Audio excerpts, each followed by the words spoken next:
Hello students, welcome back. Today we are going to discuss question number 18 from exercise 5.2. प्यारे बच्चों, statement में क्या कहा गया है कि the sum of fourth and eighth term of an AP is 24 and the sum of sixth and tenth term is 44. Find the first three terms of the AP. देखिए, fourth और एट्थ टर्म का सम हमें एक AP construct करनी है जिसकी fourth and eighth term का सम जो है 24 है और सिक्स्थ एंड टेंथ टर्म का जो सम है वो 44 है। ठीक है, तो let's start. Let A is the first term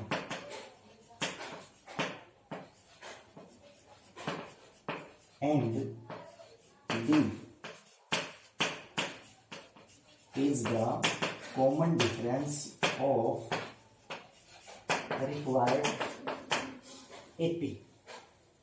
प्यारे बच्चों, आपको पता है कि किसी भी एपी को कंस्ट्रक्ट करने के लिए मेरे पास फर्स्ट टर्म और कॉमन डिफरेंस ये दो चीजें होनी चाहिए। अब मैं जो है किसी भी एपी को कंस्ट्रक्ट कर सकता हूं, right.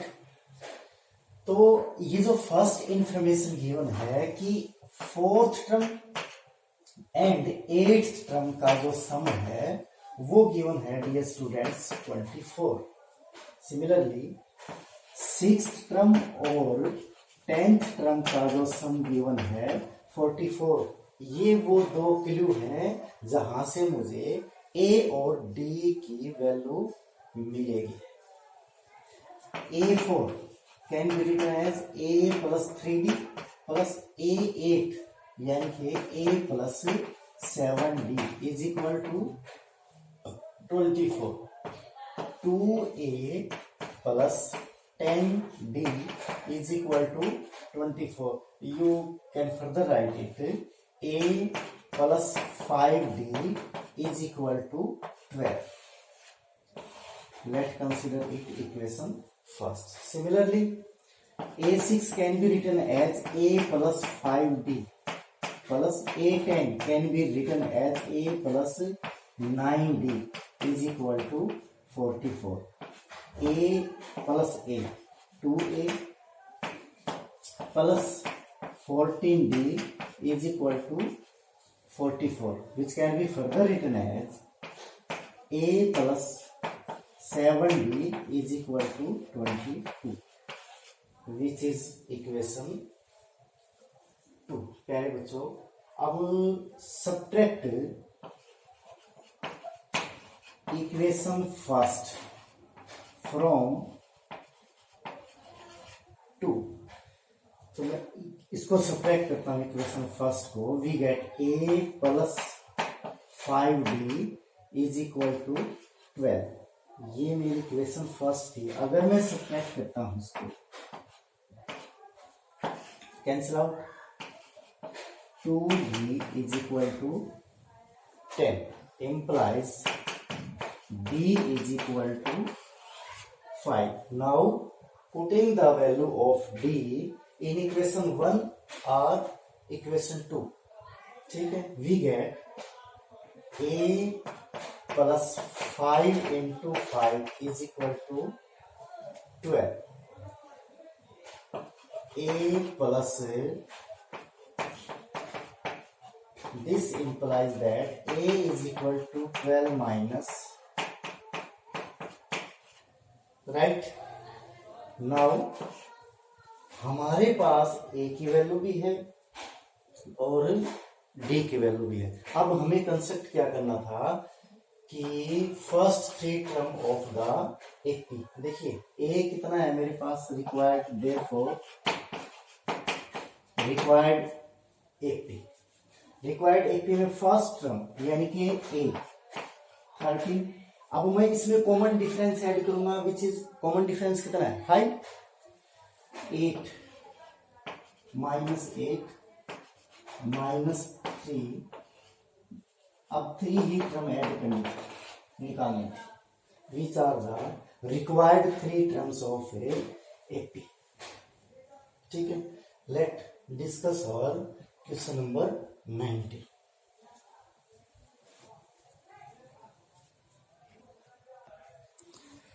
Let's start our question number 18। Statement क्या कहती है कि Subba Rao started work in 1995 at an annual salary of ₹5,000 and received an increment of ₹200 each year. In which year did his income reach ₹7,000?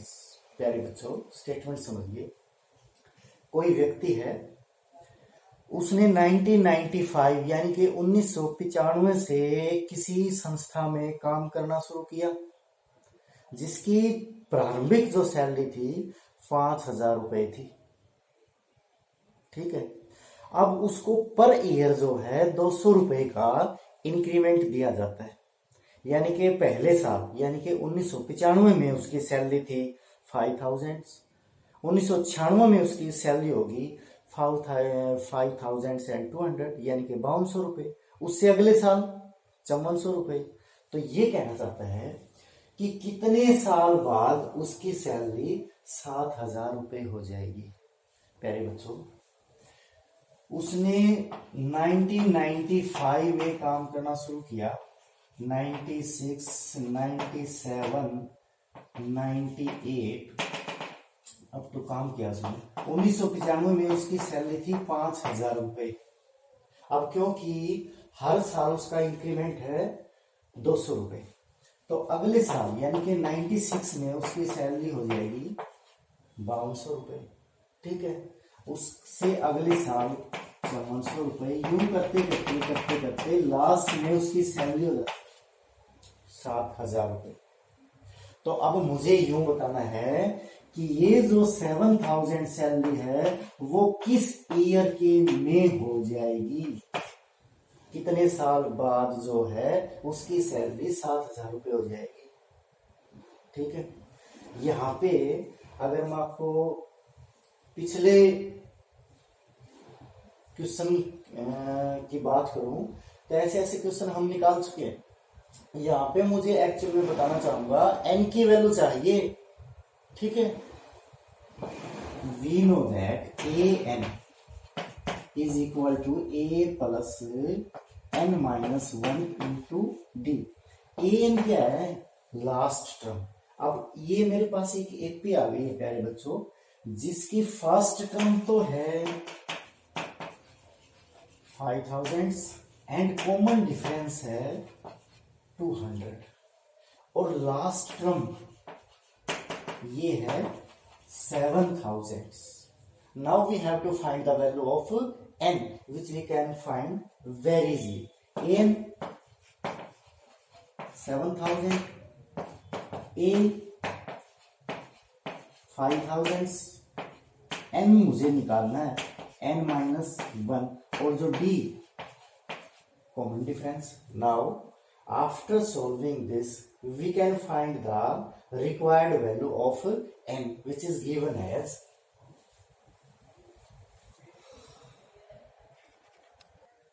प्यारे बच्चों, जैसे ही हम इसको कैलकुलेट करते हैं तो यहां से n की वैल्यू निकल के आई है 11।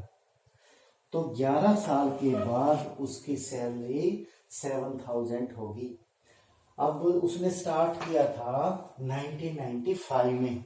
अगर मैं इसमें 11 ईयर ऐड करूं तो आपका ईयर हो जाएगा ये 2005।